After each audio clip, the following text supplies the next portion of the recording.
నియమాలు నేర్పాలని అనుకున్నా కన్నా అందనంత ఎదిగిన నిన్ను చూస్తున్నా నాన్న. కలిసొచ్చిన కాలానికి నడిచొచ్చిన కొడుకుకి,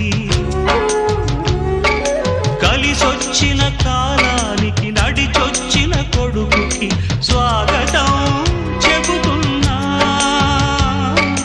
నేనే పసివాణ్ణై నీ నీడ చేరుకున్నా.